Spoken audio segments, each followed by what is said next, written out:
ഹരേ കൃഷ്ണ.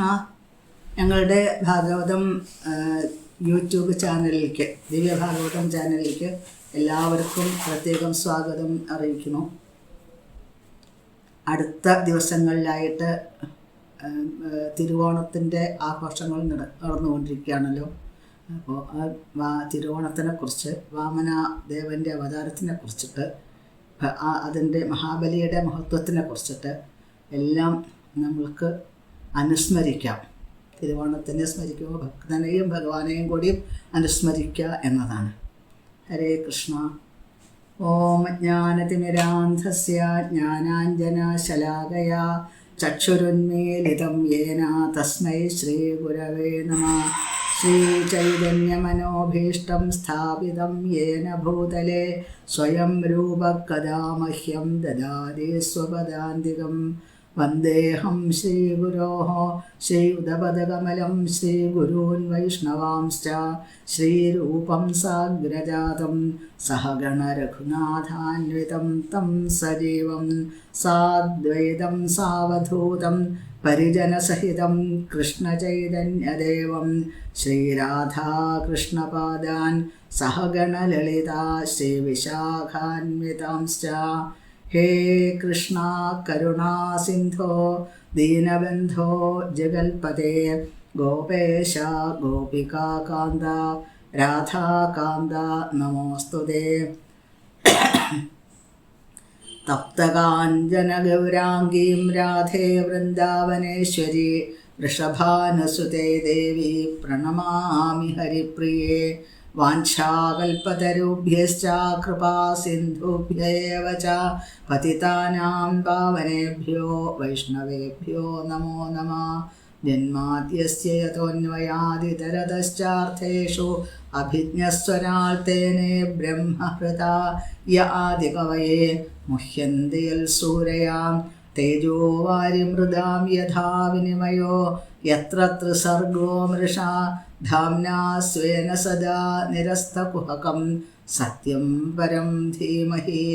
യസ്വാനുഭാവമഖിലശ്രുതിസാരമേകം അധ്യാത്മദീപമതിഥിതീർഷതാം തമോന്ധം സംസാരിണാം കരുണയാഃ പുരാണഗുഹ്യം തം വ്യാസസൂനും ഉപയാമി ഗുരും മുനീനാം. നാരായണം നമസ്കൃത്യ നരം ചൈവ നരോത്തമം ദേവീം സരസ്വതീം വ്യാസം തതോ ജയമുദീരയേൽ. പീതാംബരം കരവിരാജിത ശംഖചക്രകൗമോദകീ സരസിജം കരുണാസമുദ്രം രാധാസഹായമതിസുന്ദരമന്ദഹാസം വാതാലയേശമനിശം ഹൃദി ഭാവയാമി. നമോ വിഷ്ണുപാദായ കൃഷ്ണപ്രേഷ്ഠായ ഭൂതലേ ശ്രീമതേ വേദവ്യാസപ്രിയസ്വാമിൻ ഇതി നാമിനേ. നമോ വിഷ്ണുപാദായ കൃഷ്ണപ്രേഷ്ഠായ ഭൂതലേ ശ്രീമതേ ഭക്തിവേദാന്തസ്വാമിൻ ഇതി നാമിനേ. നമസ്തേ സാരസ്വതേ ദേവേ ഗൗരവാണി പ്രചാരിണേ നിർവിശേഷ ശൂന്യവാദി പാശ്ചാത്യദേശതാരിണേ. ജയ ശ്രീകൃഷ്ണ ചൈതന്യ പ്രഭു നിത്യാനന്ദ ശ്രീ അദ്വൈത ഗദാധര ശ്രീവാസാദി ഗൗരഭക്തവൃന്ദ. ഹരേ കൃഷ്ണ കൃഷ്ണ കൃഷ്ണ ഹരേ ഹരേ ഹരേ രാമ രാമ രാമ ഹരേ ഹരേ. മന്വന്തരങ്ങളെ വർണ്ണിച്ചു വരുന്ന സമയത്താണ് ഭഗവാൻ ആറാമത്തെ മന്വന്തരത്തിൽ ഭഗവാൻ വാമനമൂർത്തിയായിട്ട് അവതരിച്ചു. മഹാബലിയോട് 3 അടി മണ്ണ് യാചിച്ചു, എന്നിട്ട് ദേവേന്ദ്രന് കൊടുത്തു എന്നൊക്കെ കേട്ട സമയത്താണ് പരീക്ഷിത്ത് മഹാരാജാവിന് ഈ ശിവദേവ ഗോസ്വാമിയിൽ നിന്നും അറിയേണ്ടതായിട്ടുണ്ട്. കാരണം സർവേശ്വരനായിട്ടുള്ള ഭഗവാൻ ഒരു തുളസിപ്പൂ ഭഗവാന്റെ തൃപ്പാദത്തിൽ സമർപ്പിച്ചാൽ തന്നെ ഭഗവാൻ തന്നെ കൊടുക്കും തൻ്റെ ഭക്തന്മാർക്ക്. അങ്ങനെയല്ല ഭഗവാൻ ലബ്ധാർത്ഥോപി ബബന്ധതം, എന്തുകൊണ്ട് എല്ലാം സ്വീകരിച്ചു പിന്നെ മഹാബലിയെ പിടിച്ചു കെട്ടി, അതിനെന്താണ് കാരണം എന്നൊരു ചോദ്യം ചോദിക്കുകയാണ്. ഭഗവാന്റെ അനുഗ്രഹത്തിന് വിവിധമായിട്ടുള്ള തലങ്ങളുണ്ട് എന്ന് ആചാര്യന്മാർ പറയുന്നു.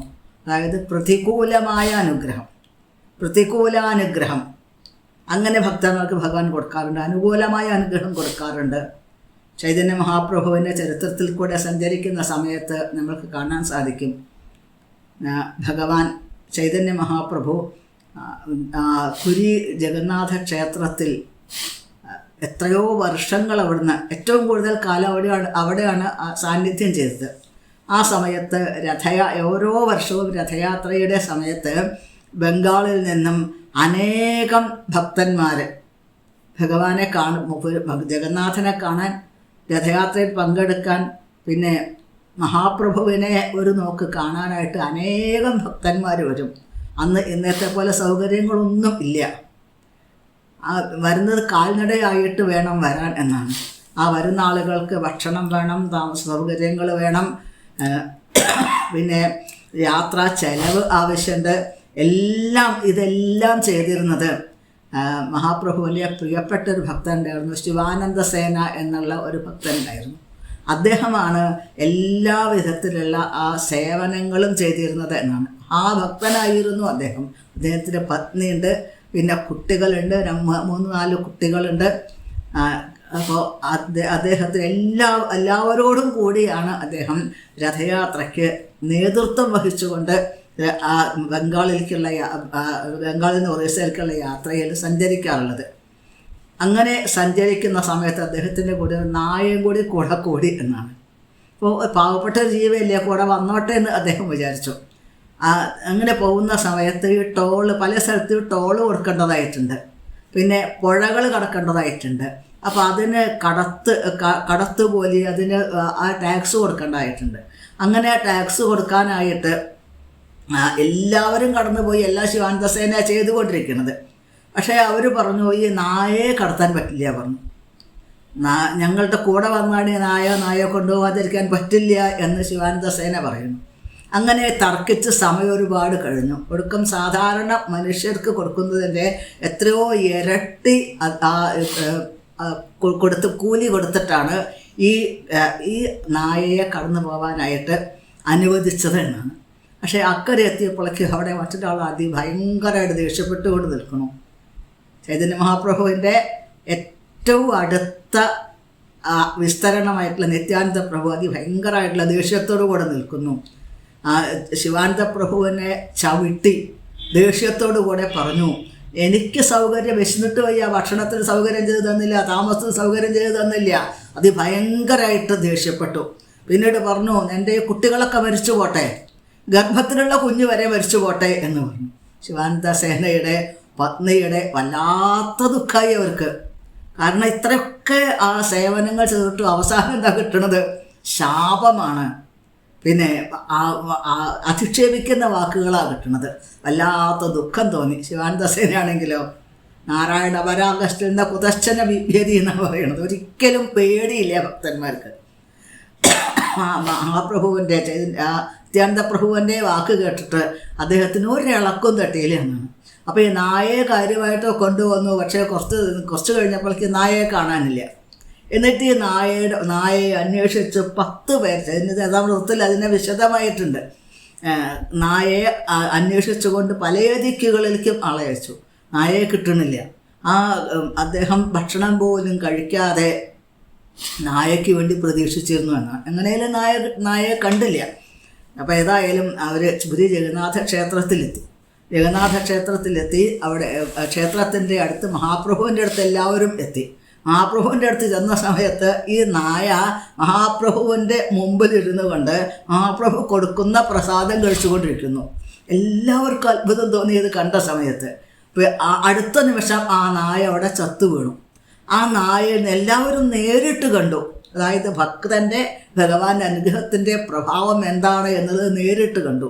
ഈ നായയിൽ നിന്നും ദിവ്യമായ രൂപം ഉണ്ടാവണത്, ഇത് നേരെ ആകാശത്തിലേക്ക് ഉയർന്നു പോണത് നേരിട്ട് കാണാൻ സാധിച്ചു എല്ലാവർക്കും എന്നാണ്.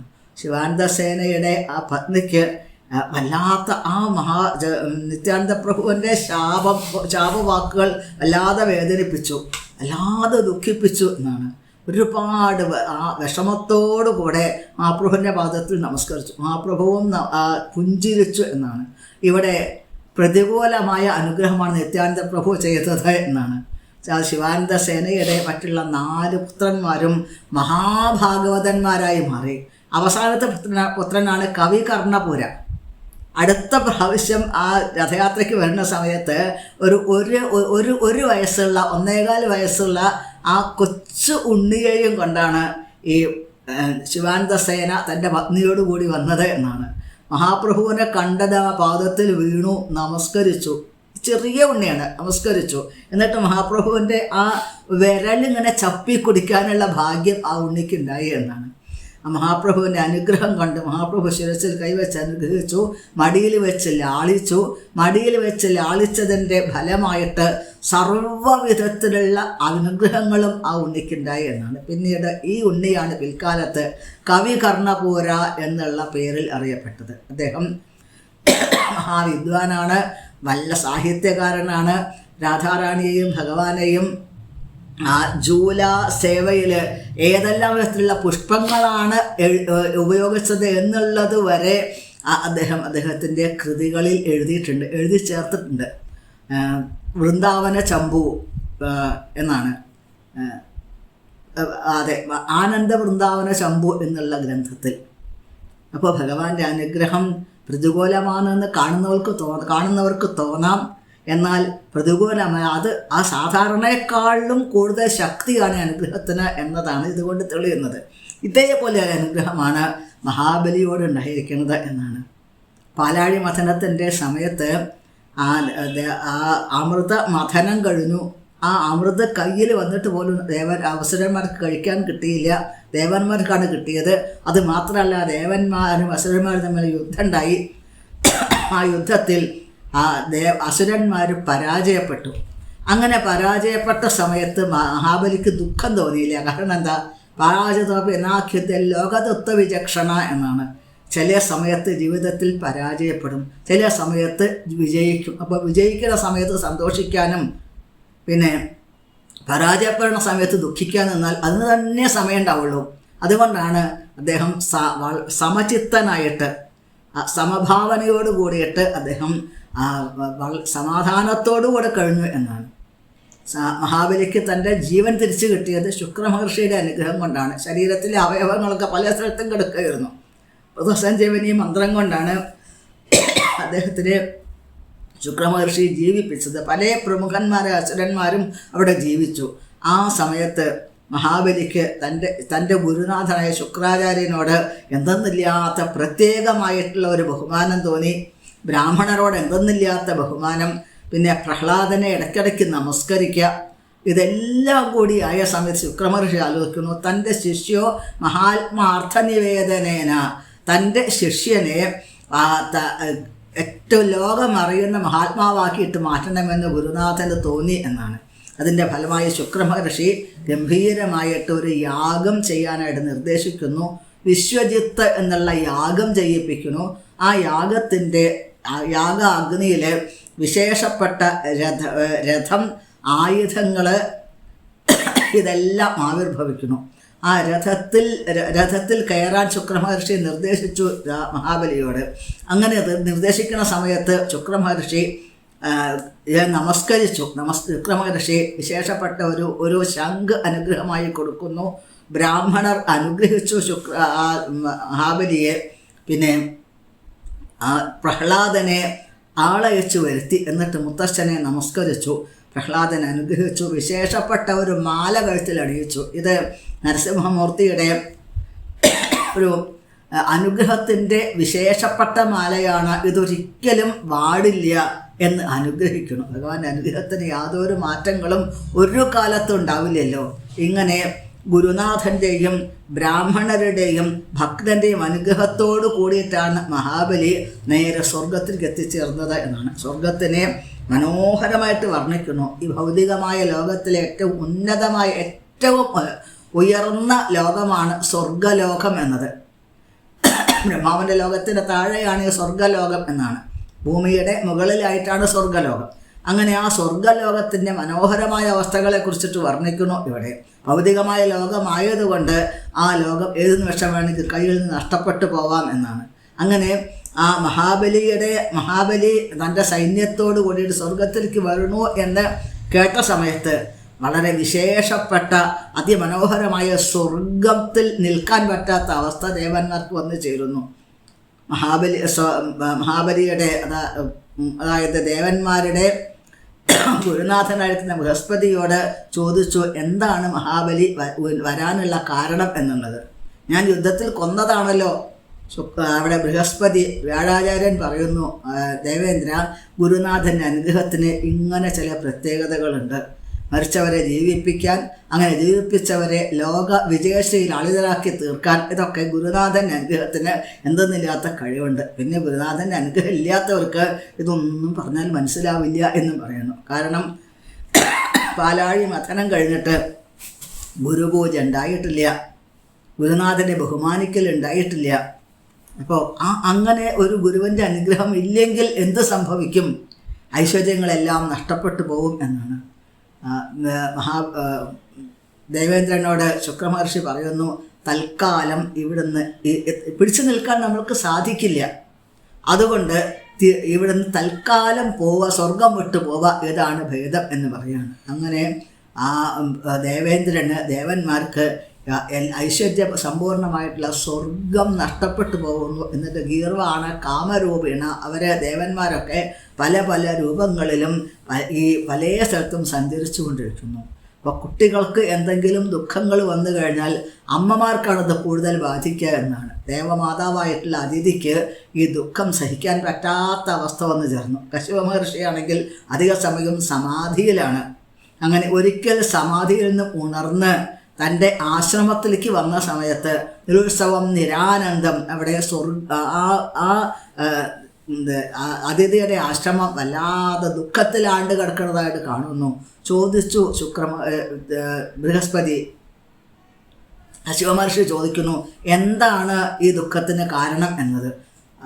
അതിഥി ദേവി പറയുന്നു, അങ്ങക്ക് എല്ലാവരും ഒരേപോലെ തന്നെയാണ്, എന്നാലും ഭഗവാൻ പോലും തഥാവിഭക്തം ഭജതേ മഹേശ്വര, എങ്ങനെയാണോ യഥാമാം പ്രപദ്യന്തെ താം തഥൈവ ഭജാമ്യഹം എന്നാണല്ലോ പറയാറുള്ളത്. ഏത് വിധത്തിലാണോ ഭക്തന്മാരെ പ്രാർത്ഥിക്കുന്നതിനനുസരിച്ച് ഭഗവാൻ അനുഗ്രഹിക്കാറുണ്ട്. എൻ്റെ കുട്ടികൾക്ക് നന്നാവാനായിട്ട് എന്തെങ്കിലും ഒരു വ്രതം പറഞ്ഞു തന്നാൽ തർക്കമില്ല എന്ന് പറയുന്നു.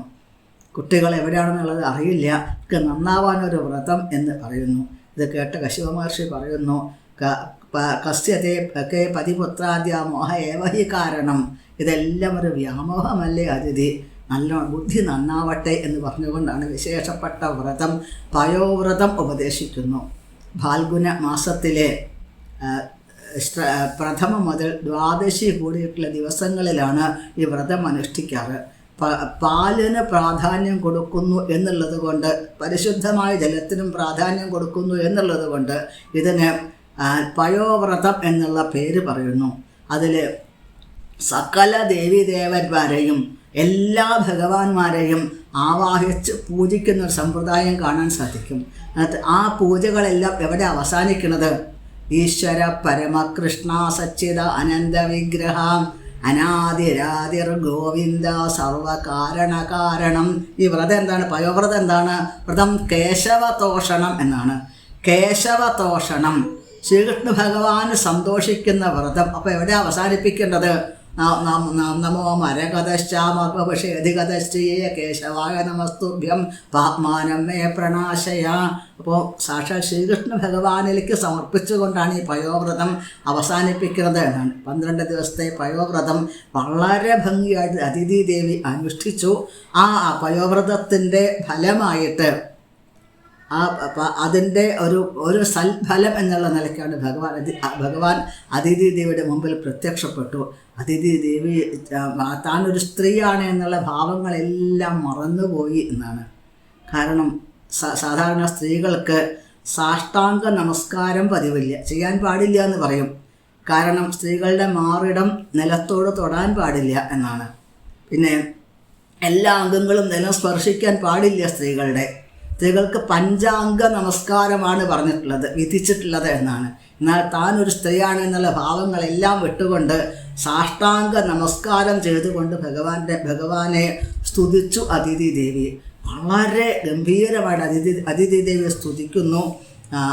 ആ സ്തുതി കേട്ട സമയത്ത് അതിഥി ദേവി എന്ത് പറയുന്നു ഭഗവാനോട്? ഭഗവാനെ അവിടുന്ന് യജ്ഞേശ യജ്ഞപുരുഷാച്യുത തീർത്ഥപാദ തീർത്ഥശ്രവ മംഗളനാമധേയാം തീർത്ഥശ്രവ മംഗളനാമധേയ. ഭഗവാനെ അവിടുത്തെ കുറിച്ച് കേട്ട തന്നെ മംഗളകരമായ അവസ്ഥയിലേക്ക് ഓരോരുത്തരെയും എത്തിക്കും. പിന്നെ ആപന്നലോ ഗൃജിനോപശമോധയാദ്യം ദുഃഖിക്കുന്ന ആപത്തിൽപ്പെട്ട ഭക്തന്മാരെ അനുഗ്രഹിക്കാനായിട്ട് ഭഗവാൻ പല വിധത്തിലും കരുണ ചെയ്യാറുണ്ടല്ലോ. അതിഥി ദേവി പ്രാർത്ഥിക്കുന്നു. ഭഗവാനെ എന്തും അവിടുന്ന് വിചാരിച്ചാൽ സാധിക്കുമല്ലോ. ആയു പരം വപുരഭീഷ്ടം അതുല്യലക്ഷ്മിയും ആയസ്, പിന്നെ ശരീര സൗന്ദര്യം, പിന്നെ എന്താണോ മനസ്സിൽ ആഗ്രഹിക്കുന്നത്, എന്തെന്നില്ലാത്ത ഐശ്വര്യം, പിന്നെ ലോകത്തിലുള്ള എല്ലാ വിധത്തിലുള്ള ആ സൗഭാഗ്യങ്ങളും, ഇതെല്ലാം, പിന്നെ ജ്ഞാനം, ഭഗവാനെക്കുറിച്ചിട്ടുള്ള ജ്ഞാനം, ഇതെല്ലാം സാധിക്കും ഒരു ഭഗവാൻ അനുഗ്രഹിച്ചു കഴിഞ്ഞാൽ എന്നാണ്. പിന്നെ എൻ്റെ ഉള്ളിലുള്ള ആഗ്രഹം അവിടുത്തോട് പറയേണ്ട കാര്യമില്ലല്ലോ. കാരണം അവിടുന്ന് അന്തര്യാമിയാണ്. ഓരോ ജീവൻ്റെ ഓരോ ശരീരത്തിൻ്റെ ഉള്ളിലും അമൈവാംശോ ജീവലോക ഭഗവാൻ ഹൃദയത്തിൽ സാന്നിധ്യം ചെയ്യുന്നു.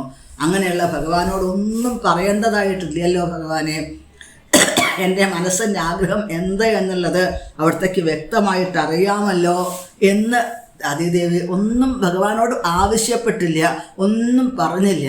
പക്ഷേ ഭഗവാൻ പറയുന്നു, അമ്മയുടെ ആഗ്രഹം എനിക്ക് വ്യക്തമായിട്ട് മനസ്സിലാക്കാൻ സാധിക്കുന്നുണ്ട്.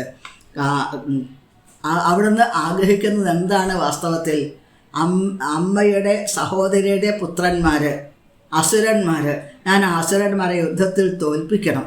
എന്നിട്ട് ആ യുദ്ധത്തിൽ തോൽപ്പിക്കുക മാത്രമല്ല, അവരുടെ ആ അസുരന്മാരുടെ പത്നിമാരൊക്കെ വൈധവ്യ യോഗം വന്ന് കരയണത് പുത്രയെ രക്ഷസ്യോപാസിതം, അങ്ങനെ കരയണത് കാണാനായിട്ട് ആഗ്രഹിക്കുന്നു. അതിനല്ലേ ഈ വ്രതം അനുഷ്ഠിച്ചതെന്ന് ചോദിക്കുന്നു. അമ്മയുടെ പുത്രന്മാർ ആ സ്വർഗത്തിൽ ഐശ്വര്യത്തോടുകൂടെ കഴിയാനായിട്ട് അമ്മ ആഗ്രഹിക്കുന്നു. അതല്ലേ തപസ്സിൻ്റെ ഉദ്ദേശം? അത് സാധിക്കുന്നു തോന്നില്ല എന്ന് ഭഗവാൻ പറയുന്നു. കാരണം എത്ര ഈശ്വരവിപ്രവൃത്ത, ഇന്ന് മഹാബലി എനിക്ക് പോലും പ്രതിരോധിക്കാൻ സാധിക്കാത്ത അവസ്ഥയിലാണ് നിൽക്കുന്നത്. കാരണം ഗുരുനാഥൻ്റെയും ഭക്തന്മാരുടെയും ബ്രാഹ്മണരുടെയും ആ അനുഗ്രഹത്തിൻ്റെ വലയത്തിലാണ് മഹാബലി നിൽക്കുന്നത്. ഒരിക്കലും അത് ഭേദിക്കാൻ എനിക്ക് സാധിക്കില്ല. എന്നാൽ ഈ വ്രതം കൊണ്ട് ഞാൻ വളരെയധികം സന്തോഷിച്ചിട്ടുണ്ട്. അതുകൊണ്ട് ഞാൻ എന്തെങ്കിലും എനിക്ക് അമ്മയ്ക്ക് വേണ്ടി ചെയ്യേണ്ടതായിട്ടുണ്ട്, ഒരു കടമ എനിക്കുണ്ട് ചെയ്യേണ്ടതായിട്ട്. അതുകൊണ്ട് ഞാൻ ഒരു കാര്യം ചെയ്യാം. നോക്കൂ, ഭഗവാൻ തൻ്റെ ആരാണോ ഭഗവാനെ ഭജിക്കുന്നത് അവരുടെ ഇഷ്ടം സാധിപ്പിക്കാനായിട്ട് ഭഗവാൻ എന്തും പ്രവർത്തിക്കും, എന്ത് കരുണയോടുകൂടെ എന്തും പ്രവർത്തിക്കും എന്നാണ് ഇതിൽ നിന്ന് മനസ്സിലാക്കാൻ സാധിക്കുന്നത്. അതിഥി ദേവിയോട് ഭഗവാൻ പറയുന്നു, ഞാൻ അമ്മയുടെ ഉണ്ണിയായിട്ട് പുത്രനായിട്ട് ജനിക്കാം. ദേവേന്ദ്രൻ്റെ ദേവന്മാരുടെ സഹോദരനായിട്ട് ജനിച്ചു കഴിഞ്ഞാൽ എനിക്ക് ദേവന്മാർക്ക് വേണ്ടി എന്തെങ്കിലും ചെയ്തു കൊടുക്കേണ്ട ഒരു കടമ വന്നു ചേരും. ഞാൻ അവതരിക്കാം. പക്ഷേ ഞാൻ അവതരിക്കുന്ന ഇത് ദേവരഹസ്യമാണ്, ആരോടും പറയരുത് എന്ന് പറയുന്നു.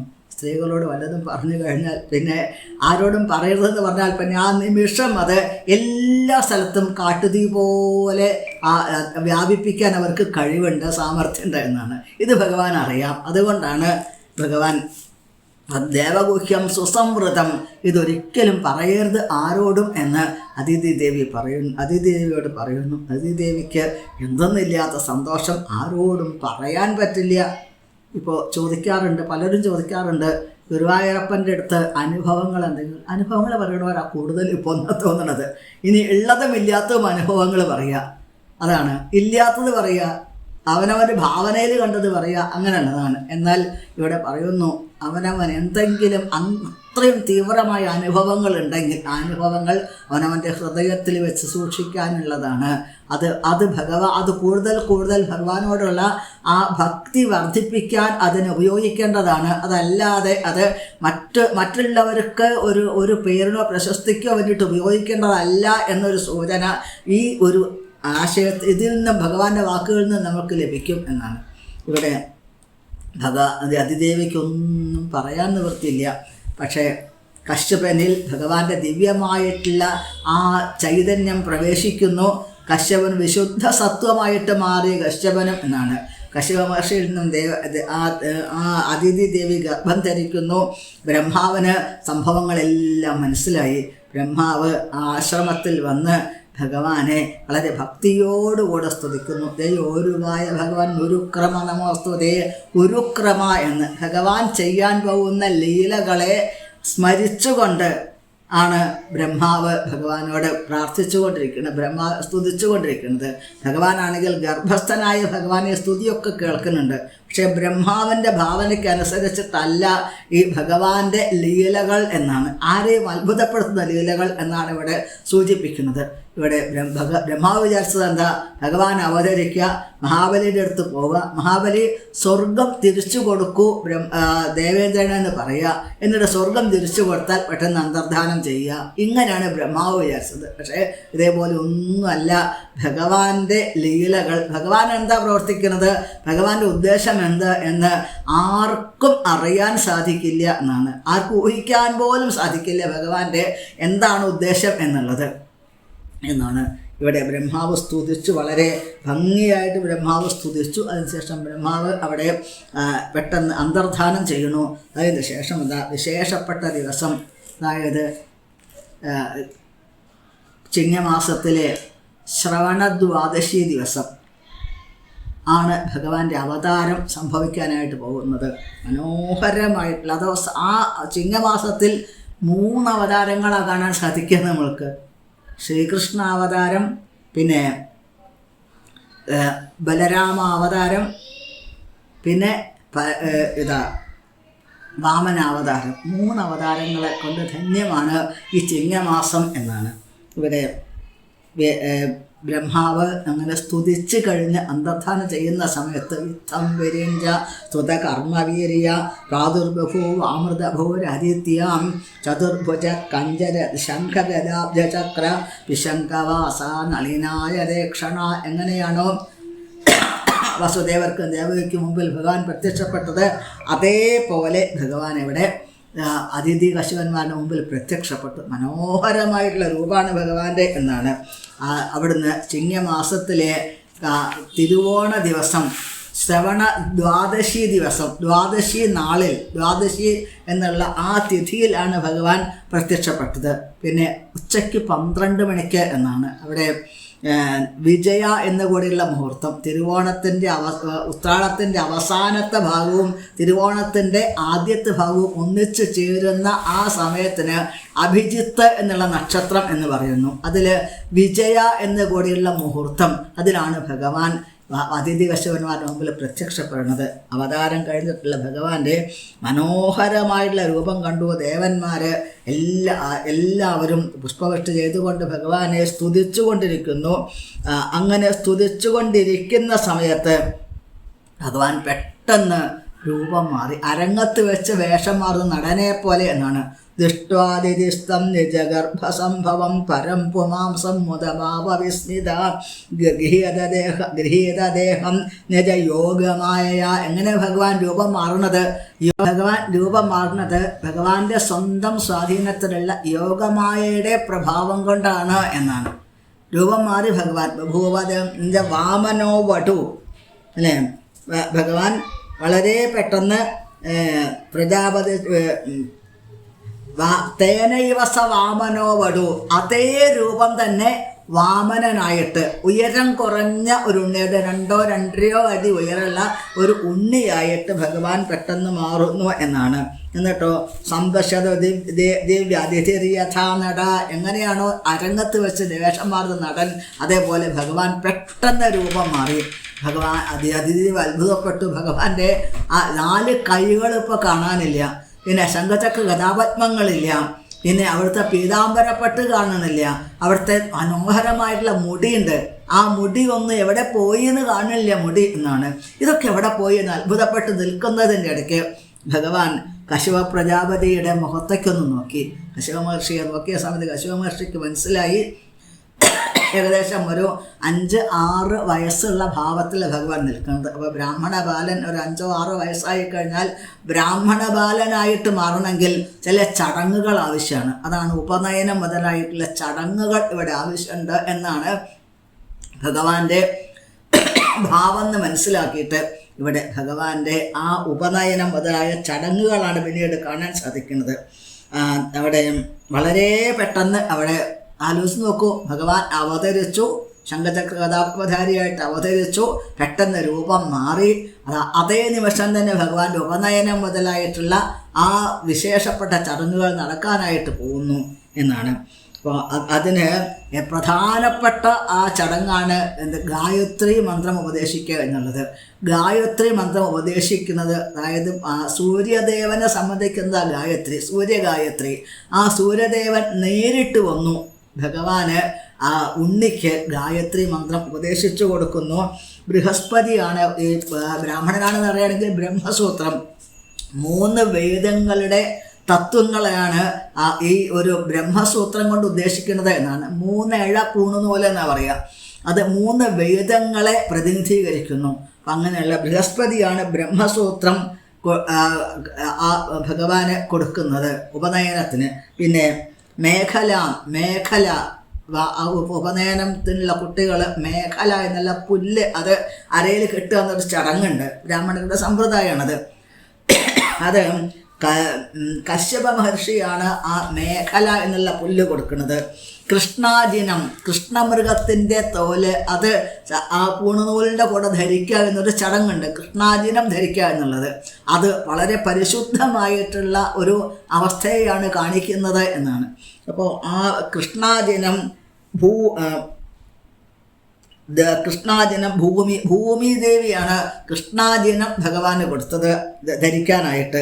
ദണ്ഡ് ധരിക്കേണ്ടതായിട്ടുണ്ട്. സോമൻ ചന്ദ്രദേവനാണ് ഭഗവാന് ദണ്ഡ് സമർപ്പിച്ചത് എന്നാണ്. പിന്നെ അമ്മയ്ക്ക് പ്രത്യേകിച്ചൊന്നും കൊടുക്കാനുള്ള ഒരു ഒരു അവസരമല്ല ഇവിടെ, അങ്ങനെയുള്ള സാഹചര്യമല്ല. അതുകൊണ്ട് ഒരു കൗപീനം, ശീല കൊണ്ടുള്ളൊരു കൗപീനം ആ ഉണ്ണിക്ക് കൊടുക്കുന്നു ഉപനയനത്തിൽ. ഇതൊക്കെ ആവശ്യമാണ് എന്നാണ്. പിന്നെ ഭഗവാന് ആ അന്തരീക്ഷം, അതായത് ആകാശം ഭഗവാൻ എന്താ കൊടുത്തത്? ഓരോരുത്തരും ഭഗവാൻ ഉപചാരങ്ങൾ ചെയ്യാണ്. ഛത്രം, കൊട ഭഗവാന് കൊടുക്കുന്നു. ഈ കൊട എന്തിനുള്ളതാണ്? ഛത്രം പരോഷ്മതി രണാർത്ഥനിവാദധാനോ ദണ്ഡം ദാനവചനേഷു വസന്യധാതും. നാരായണത്തിൽ ഭട്ടതിരിപ്പാട് പറയുന്നു ഇതെന്തിനാണ്? മറ്റുള്ളവർക്ക്, അതായത് ഭക്തന്മാർക്ക് താപത്രയങ്ങൾ വർഷിക്കാതെ, ദുഃഖങ്ങളില്ലാതെ അവരെ കാത്തുരക്ഷിക്കാൻ, ദുഃഖങ്ങളാകുന്ന വർഷം പെരും മഴ വരുന്ന സമയത്ത് അത് കൊള്ളാതെ തൻ്റെ ഭക്തന്മാരെ കാത്തുരക്ഷിക്കാനാണ് ഭഗവാൻ കയ്യിൽ കൊട ധരിച്ചിരിക്കുന്നത്. വടി എന്തിനാണ്? ദണ്ഡം ദാനവചനേഷു വസന്യധാതും. അതായത് ഭഗവാൻ ഭക്തന്മാർക്കെതിരായി നിൽക്കുന്നവരെ ആ ദണ്ഡ് കൊണ്ട് ശിക്ഷിക്കാൻ വേണ്ടിയിട്ടാണ് ഭഗവാൻ ദണ്ഡ് ധരിച്ചിരിക്കുന്നത് എന്ന് നാരായണത്തെ ഭട്ടതിരിപ്പാട് പറയുന്നു. ആചാര്യന്മാർ അത് അനുസ്മരിക്കാറുണ്ട് എന്നാണ്. പിന്നെ കമണ്ഡലു, ജലപാത്രം, അത് ബ്രഹ്മാവാണ് ഭഗവാൻ സമർപ്പിച്ചത്. സപ്തർഷിമാർ കുശപ്പുല്ല്, അതായത് ദർഭപ്പുല്ല് ഭഗവാൻ സമർപ്പിക്കുന്നു. പിന്നെ ജപിക്കാനുള്ള മാല ആലോചിച്ച് നോക്കൂ. ജപമാല എന്നൊക്കെ പറഞ്ഞാൽ മിക്കവാറും ആളുകൾക്ക് അതൊരു പരിഹാസമായിട്ടാണ്. പക്ഷേ ഇവിടെ ഭഗവാന്റെ സരസ്വതീദേവി എപ്പോഴും ജപിച്ചുകൊണ്ടിരിക്കുക, അക്ഷമാല കയ്യിലെടുത്തുകൊണ്ട് ജപിച്ചുകൊണ്ടിരിക്കുകയാണ്.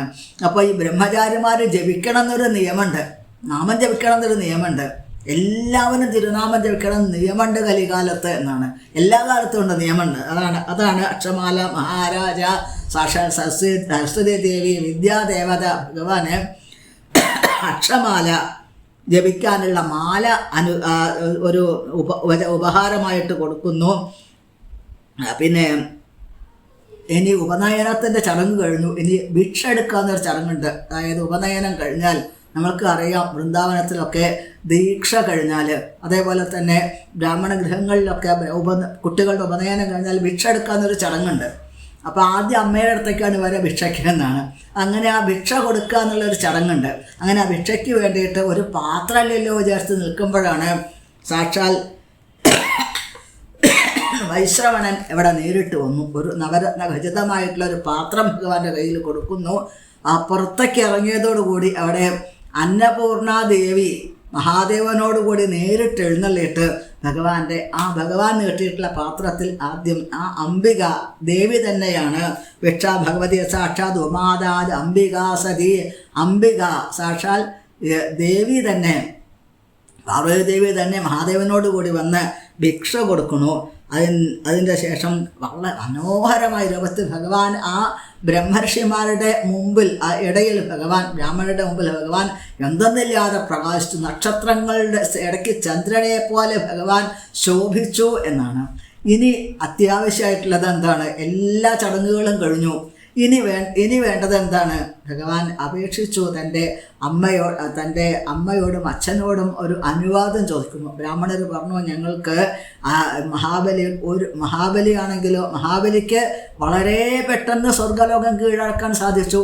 സ്വർഗത്തിൽ ഒരിക്കൽ പോലും മഹാബലി ഇരുന്നില്ല. മഹാബലി നേരെ തൻ്റെ ഗുരുനാഥൻ്റെ അടുത്ത് പോയി ഗുരുനാഥനോട് പറയുന്നു, ഗുരുനാഥ സ്വർഗം കീഴടങ്ങിയിട്ടുണ്ട്, ഞാൻ എന്ത് ചെയ്യണമെന്ന് ചോദിക്കുന്നു. ഇതെല്ലാം ഗുരുവരനുഗ്രഹണേവ പുമാൻ പൂർണ്ണപ്രശാന്തേ എന്നാണ്. ഇതാണ് മഹാബലിയുടെ വളരെ പ്രത്യേകമായിട്ടുള്ളൊരു സ്വഭാവമാണിത്. തൻ്റെ മിടുക്ക് കൊണ്ടല്ല സ്വർഗം കീഴടങ്ങിയത്, തൻ്റെ ഗുരുനാഥൻ്റെയും തൻ്റെ മുത്തശ്ശനായിട്ടുള്ള പ്രഹ്ലാദൻ്റെയും ബ്രാഹ്മണരുടെയും അനുഗ്രഹവിശേഷം കൊണ്ടാണ് എന്ന് മഹാബലിക്ക് അറിയാം. അപ്പോൾ തൻ്റെ ശിഷ്യനെ ഇനിയും ഈ ഐശ്വര്യം എന്നും നിലനിർത്തണം എന്നാഗ്രഹിച്ചുകൊണ്ട് ശുക്രമഹർഷി പറയുന്നു, ഇനി ഒരു 100 യാഗം ചെയ്യേണ്ടതായിട്ടുണ്ട്. അത് നർമ്മദാ നദീ തീരത്താവണം, അവിടെയാണ് യാഗം ചെയ്യേണ്ടത് എന്ന് ശുക്രമഹർഷി പറയുന്നു. നർമ്മദാ നദീ തീരത്ത് യാഗങ്ങളിങ്ങനെ നടന്നുകൊണ്ടിരിക്കുന്നു. അതിൻ്റെ ഇടയ്ക്കാണ് പയോവ്രതം അനുഷ്ഠിക്കലും പിന്നെ അതിൻ്റെ ഭഗവാൻ പ്രത്യക്ഷപ്പെടുന്നതും പിന്നീട് ഭഗവാന്റെ അവതാരവും ഒക്കെ അതിൻ്റെ ഇടയിലാണ് സംഭവിച്ചത് എന്നും പറയേണ്ടതായിട്ടുണ്ട്. ഇപ്പോൾ ചില തർക്കങ്ങൾ നടന്നുകൊണ്ടിരിക്കുകയാണ്. അതായത് നർമ്മദ എവിടെയാണ്, നർമ്മദാ നദി എവിടെയാണ്, അതേപോലെ തന്നെ എവിടെ വെച്ചിട്ടാണ് നരസിംഹാവതാരം നടന്നത്. ആന്ധ്രാപ്രദേശിലെന്ന് ചിലർ പറയുന്നു ഗുജറാത്തിലാണ് നർമ്മദാ നദി എന്ന് പറയുന്നു. കേരളം വലിയ വിവാദം നടന്നുകൊണ്ടിരിക്കുകയാണ്. വാസ്തവത്തിൽ ഈ വിവാദത്തിൻ്റെ യാതൊരു ആവശ്യമില്ല. അതായത് ശ്രീമദ് ഭാഗവതത്തിനെ വളരെ വിശദമായിട്ട് സൂക്ഷ്മമായിട്ട് പഠിച്ചിട്ടുള്ള ആചാര്യന്മാർ പറയുന്നു, നമ്മളുടെ എങ്ങനെയാണോ ഗംഗാനദി എവിടുന്നാണ് വന്നത്? ഗംഗാനദി ഭഗവത് ലോകത്തു നിന്നാണ് ഗംഗ വന്നത്. യമുന എവിടുന്ന് വന്നു? അത് ഭഗവാൻ ലോകത്തു നിന്നാണ്. അപ്പോൾ ഇതേപോലെ നർമ്മദാ നദി, സിന്ധു, കാവേരി, ഈ നദികൾ മുഴുവൻ അതിൻ്റെ യഥാർത്ഥത്തിലുള്ള ആവിർഭാവം എവിടെയാണ്? ദിവ്യമായ ലോകങ്ങളിലുള്ളതാണ് എന്നാണ്. ദിവ്യമായ ലോകത്തു നിന്നും വന്നതാണ് ഈ നദി എന്നുള്ളത് കൊണ്ട് ഈ സംഭവങ്ങളൊക്കെ എവിടെയാണ് നടക്കുന്നത് ഇവിടെയല്ല എന്നാണ്. ദേവാസുര മഹായുദ്ധം എവിടെയാണ് നടന്നത്? ഇവിടെ ഈ ഭൂമിയിലല്ല നടന്നത്, ദിവ്യമായ ലോകത്തിലാണ് നടന്നിട്ടുള്ളത്, സ്വർഗലോകത്തിൽ വെച്ചിട്ടാണ് നടന്നിട്ടുള്ളത് എന്നാണ്. അപ്പോൾ ഈ ഒരു നർമ്മദാ നദീ തീരം, ഭഗവാന്റെ അവതാരം എവിടെ നടന്നു? ഭൂമിയിലെന്ന് പറയാൻ നിവൃത്തിയില്ല. ഭഗവാന്റെ സ്വർഗത്തിൽ വെച്ച് ഭഗവാന്റെ അവതാരം അവിടെ വെച്ചിട്ടാണ് നടന്നത്. അപ്പോൾ നർമ്മദാ നദീ തീരത്താണ് ആ മഹാബലിയുടെ 100ാമത്തെ യാഗം നടക്കുന്നത്. ആ 100ാമത്തെ യാഗത്തിൽ സംബന്ധിക്കാൻ ഞങ്ങൾ ആഗ്രഹിക്കുന്നു എന്ന് പറയുന്ന സമയത്ത് ഭഗവാൻ അച്ഛനമ്മയുടെ അനുവാദത്തോടുകൂടെ ബ്രാഹ്മണരോട് കൂടെ ഭഗവാൻ ആ മഹാബലിയുടെ യാഗശാലയിലേക്ക് യാത്രയാവുന്ന കൗതുകകരമായ ദൃശ്യമാണ് കാണാൻ സാധിക്കുന്നത്. ഭഗവാന് ഓരോ അടി മുന്നോട്ട് വയ്ക്കുമ്പോഴും ഭാരേണ ഗാം സന്നമയൻ പതേ പതേ. രാവിലെ ചമത കഴിഞ്ഞിട്ട് കറുത്ത പൊട്ട് ഭഗവാൻ തൊട്ടുണ്ട്. കറുത്ത ഉണ്ണിക്ക് അലങ്കാരവും ചോദിച്ചു കഴിഞ്ഞാൽ ഭഗവാനാണ് പൊട്ട് തൊടുന്നെങ്കിൽ അത് അലങ്കാരമായിട്ട് മാറും എന്നാണ്.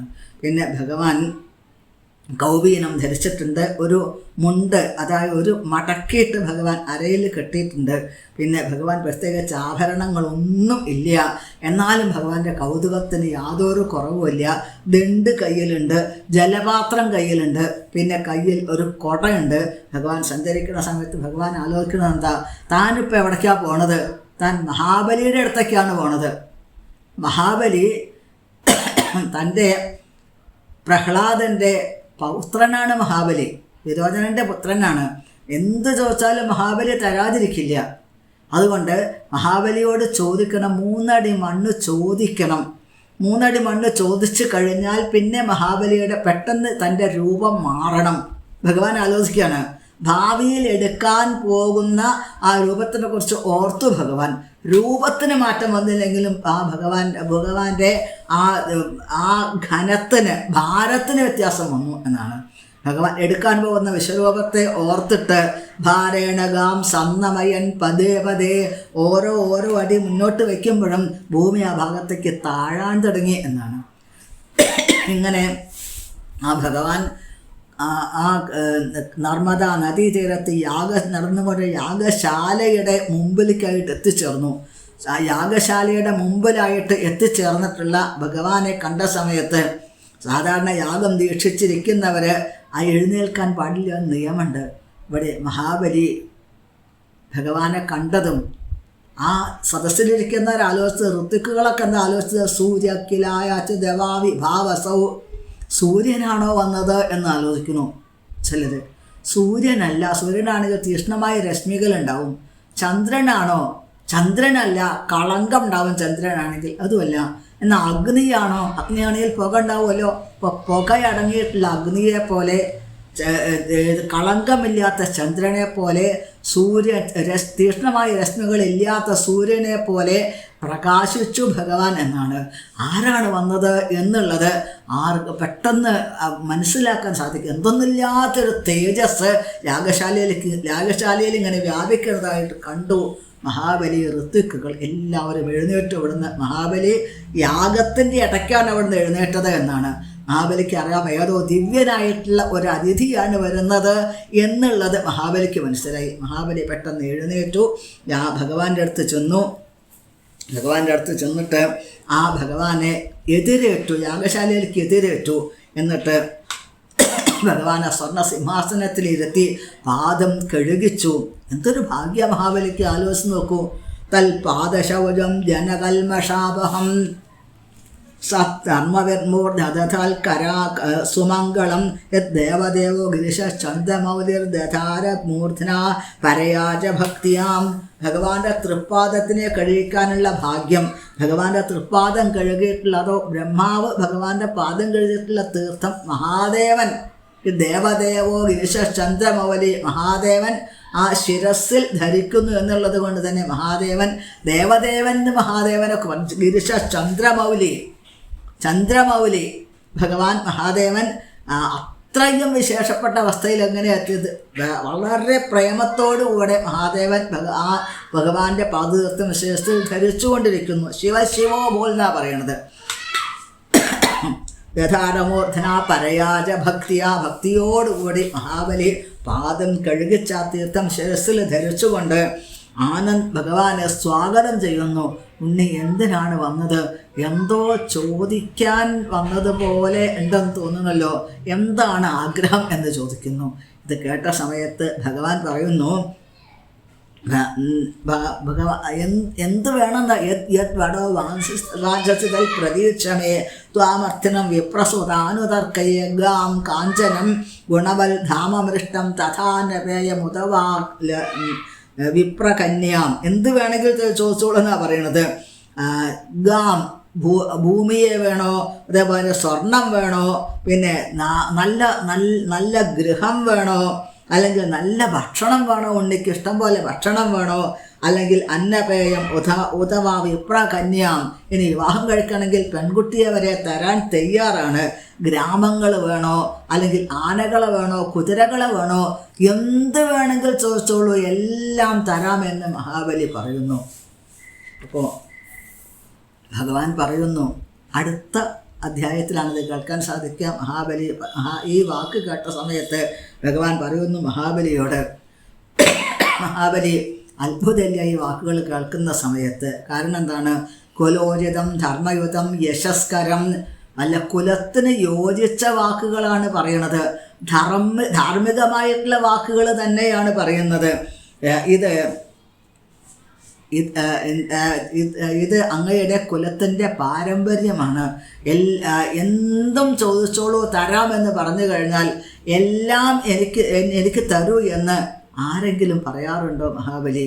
ഈ കാണുന്നതെല്ലാം മഹാബലിയുടെ 3 ലോകങ്ങളും മഹാബലിയുടെ കീഴിലാണ്. ഇപ്പോൾ മഹാബലിയുടേതായിട്ടുള്ള ഈ ലോകം മുഴുവൻ മഹാബലിയുടെ ആയതുകൊണ്ട് എനിക്ക് ഈ കശ്യപൻ്റെ ഉണ്ണിയായിട്ടുള്ള എനിക്ക് എൻ്റേതായിട്ടുള്ള കർമ്മങ്ങൾ ചെയ്യാനായിട്ടൊരു 3 അടി മണ്ണ് കിട്ടിയാൽ തർക്കടില്ല, അതിനാണ് ഞാൻ വന്നിട്ടുള്ളത് എന്ന് പറയുന്നു. അങ്ങനെ ഭഗവാൻ മഹാബലിയോട് പറയുന്നു. മഹാബലിയുടെ പൂർവികന്മാരൊക്കെ അത്രയും മഹാപ്രസിദ്ധന്മാരായിട്ടുള്ളവരാണ്, വീരശ്വര പരാക്രമികളാണ്. അങ്ങയുടെ അച്ഛനായിട്ടുള്ള വിരോചനൻ ദേവന്മാർക്ക് വേണ്ടി ആയുസ് വരെ കൊടുത്തിട്ടുള്ള ആളാണ്. ആയുസ് വരെ ദാനമായിട്ട് കൊടുത്തിട്ടുള്ള മഹാത്മാവാണ്. സ്വന്തം ആയുസ് ദേവന്മാർക്ക് കൊടുത്തു, എന്നിട്ട് സ്വയം ഭഗവത് ലോകത്തിലേക്ക് പോയി. അങ്ങനെയുള്ള ആളാണ്. പിന്നെ മുത്തശ്ശനായിട്ടുള്ള പ്രഹ്ലാദ ഉത്പാദി, അത് ഓടുപക്ക എന്നാണ് പറയുന്നത്. ആകാശത്ത് നക്ഷത്രങ്ങളിടയ്ക്ക് ചന്ദ്രൻ ശോഭിച്ചുകൊണ്ടിരിക്കുന്നത് പോലെ ആ ലോകം മുഴുവൻ ഭക്തോത്തമനായിട്ടുള്ള പ്രഹ്ലാദനെ, നാമത്തിൻ്റെ മഹിമ അറിയുന്നവരിൽ ഒരു 12 പേരിൽ പ്രധാനപ്പെട്ട ഒരാളാണ് പ്രഹ്ലാദൻ. ആ പ്രഹ്ലാദനെ ലോകം മുഴുവൻ അംഗീകരിക്കുന്നു. പിന്നെ പ്രഹ്ലാദൻ്റെ അച്ഛനായിട്ടുള്ള ഹിരണ്യകശിപു തൻ്റെ ആ ഒരു പുരുകക്കൊടി ഇളകുന്ന സമയത്ത് ലോകത്തെ കിടുകിടെ വിറപ്പിച്ചിരുന്നില്ലേ? അങ്ങയുടെ ഈ ചോദ്യത്തിന്, അങ്ങയുടെ ഈ മറുപടിക്ക് യാതൊരു അത്ഭുതം എനിക്ക് തോന്നുന്നില്ല. എന്നാലും എനിക്ക് 3 അടി മണ്ണ് മതിയെന്ന് പറയുന്നു. ഇത് കേട്ട സമയത്ത് ഭഗവാൻ പറയുന്നു, മഹാബലി പറയുന്നു, ത്വം ബാലോ ബാലിശമതി. എൻ്റെ ഉണ്ണിക്ക് വലിയ വിവരം ഉണ്ടെന്ന് തോന്നുന്നില്ല, അതുകൊണ്ടാണല്ലോ ഇങ്ങനെയൊക്കെ സംസാരിച്ചത്. അങ്ങക്ക് എൻ്റെ മുമ്പിൽ കൈ നീട്ടിയിട്ടുള്ള ഒരാൾ മറ്റൊരാളുടെ മുമ്പിൽ കൈ നീട്ടണത് എനിക്ക് ഇഷ്ടമില്ല. അത് ഒരിക്കലും അങ്ങനെ പാടില്ല, മറ്റൊരു സ്ഥലത്ത് പോയി ചോദിക്കാനായിട്ട്. അതുകൊണ്ട് ഉണ്ണി എന്ത് വേണമെങ്കിൽ ചോദിക്കൂ, തരാമെന്ന് പറയുന്നു. ഭഗവാനോട് എന്തെങ്കിലും പറയുന്ന സമയത്തെ കുറച്ച് സൂക്ഷിക്കണം. കാരണം മഹാബലിയെ ഈ ഒരു അവസ്ഥയിലേക്ക് എത്തിച്ച ശുക്രമഹർഷിയെ അനുഗ്രഹിക്കാൻ തോന്നിച്ചത്, ബ്രാഹ്മണർക്ക് അനുഗ്രഹിക്കാൻ തോന്നിയത്, പ്രഹ്ലാദനെ അനുഗ്രഹിക്കാൻ തോന്നിയത്, ഈ ഒരു ഐശ്വര്യങ്ങളൊക്കെ മുഴുവൻ സ്വാധീനമായത് എങ്ങനെയാണ്? ഭഗവാന്റെ ഒരു കടാക്ഷം, അനുഗ്രഹം കൊണ്ടാണ് എന്നാണ്. ഒരു നിമിഷം മഹാബലിക്ക് എന്തെങ്കിലും ചെറിയ ഒരബദ്ധം പറ്റിപ്പോയോ എന്നൊരു സംശയം. പക്ഷേ അത് ഭഗവാൻ അത് പറഞ്ഞ് അങ്ങനെ ഒരു ഭാവം ഉണ്ടാക്കി തീർത്തതാണ്. മഹാബലി ആരെന്ന ലോകത്തിന് കാണിച്ചു കൊടുക്കാൻ വേണ്ടിയിട്ട് എന്നും ഗുരുനാഥന്മാർ പറയാറുണ്ട്. മഹാബലിയോട് പറയുന്നു, എൻ്റെ മഹാബലി കൂടുതൽ ചോദിക്കുക എന്തും തരാൻ തയ്യാറാ എന്ന് പറയുമ്പോഴാണ് മഹാബലി പറഞ്ഞു, ഭഗവാൻ പറയുന്നു, എൻ്റെ മഹാബലി ഈ ആശയ്ക്ക് അവസാനമില്ല എന്ന് കേട്ടിട്ടുണ്ട്. എത്ര കിട്ടിയാലും പോരാ എന്നുള്ള തോന്നൽ. പിന്നെ ബ്രാഹ്മണർക്ക് എന്താണ് യഥച്ഛാലാഭസന്തുഷ്ടോ എന്നാണ് പറയണത്. തേജോ വിപ്രസ്യ വർദ്ധതയെ, എന്താണോ അവനവന് ലഭിക്കുന്നത് അതുകൊണ്ട് സന്തോഷിക്കുമ്പോഴാണ് ഒരു ബ്രാഹ്മണൻ്റെ ഐശ്വര്യം, തേജസ്സൊക്കെ വർദ്ധിക്കുന്നത് അതുകൊണ്ട് എനിക്ക് ഈ 3 അടി മണ്ണ് തന്നെ മതി എന്ന് മഹാബലിയോട് ഭഗവാൻ പറയുന്നു. എത്ര കിട്ടിയാലും പോരാ, ആശയ്ക്ക് അവസാനമില്ല, അതുകൊണ്ട് 3 അടി മണ്ണ് മാത്രം മതി എന്ന് പറയുന്നു. ശരി, എന്നാൽ ഇന്നിക്ക് എവിടെ വേണമെങ്കിലും അളന്നെടുക്കാം എന്ന് മഹാബലി ഭഗവാനോട് പറയുന്ന സമയത്ത് ഇവിടെ ശുക്രമഹർഷിക്ക് വളരെ സന്തോഷം തോന്നിയിട്ടാണ് നിൽക്കുന്നത്. ഒരു ഗുരുനാഥൻ എപ്പോഴാണ് ഏറ്റവും സന്തോഷം തോന്നുക? തൻ്റെ ശിഷ്യനെ ഭഗവാന്റെ മുമ്പിൽ കൊണ്ടുപോയി നിർത്തുമ്പോഴാണ് ഗുരുനാഥൻ്റെ ജീവിതം സഫലമായിട്ട് മാറുന്നത്. അപ്പോൾ മഹാബലിയെ ഇപ്പോൾ ഭഗവാൻ അനുഗ്രഹിക്കാനായിട്ട് വന്ന് നിൽക്കുകയാണ്. ശുക്രമഹർഷിക്ക് ഇതറിയാം, അതുകൊണ്ട് ആനന്ദത്തോടു കൂടി നിൽക്കുന്നു. പക്ഷേ ഭഗവാന്റെ മുഖത്ത് മറ്റൊരു ഭാവമാണ്. ഇപ്പോൾ ശുക്രമഹർഷി എതിരായിട്ട് നിൽക്കണം മഹാബലിക്ക്. അങ്ങനെ എതിരായിട്ട് നിന്നാൽ മാത്രമേ മഹാബലിയുടെ യോഗ്യത ആളുകൾക്ക് അറിയാൻ സാധിക്കുള്ളൂ എന്നാണ്. ഭഗവാന്റെ ഇഷ്ടം പറഞ്ഞിട്ട് ശുക്രമഹർഷിയുടെ ഭാവം തന്നെ പെട്ടെന്ന് മാറി. അതായത് സങ്കല്പം ചൊല്ലി കൊടുക്കാൻ ഗുരുനാഥനാണല്ലോ വേണ്ടത്. അപ്പോൾ പെട്ടെന്ന് ശുക്രമഹർഷിയുടെ ഭാവം തന്നെ മാറി. ശുക്രമഹർഷി പറയുന്നു, ഈ 3 ലോകങ്ങളും കീഴടക്കാൻ തന്നെ അനുഗ്രഹിച്ചത് ഞാനാണ്. ഇതാരാണെന്ന് എനിക്ക് അറിയാൻ സാധിച്ചോ മഹാബലി? ഇത് സാക്ഷാൽ മായാവിനാം വരാ, അതായത് സകല മായാധിനാഥനായിട്ടുള്ള ആളാണ് മുന്നിൽ നിൽക്കുന്നത്. നിന്നിൽ നിന്നും എല്ലാം തട്ടിയെടുത്തിട്ട് സ്വീകരിച്ചിട്ട് ദേവന്മാർക്ക് കൊടുക്കാൻ വേണ്ടിയിട്ടാണ്. അതുകൊണ്ട് അവനവൻ്റെ കാര്യത്തിന് വെച്ചിട്ടല്ലാതെ മറ്റൊരാൾക്ക് കൊടുക്കുന്നത് അത്ര ശരിയല്ലല്ലോ മഹാബലി എന്ന് ശുക്രമഹർഷി പറയുന്നു.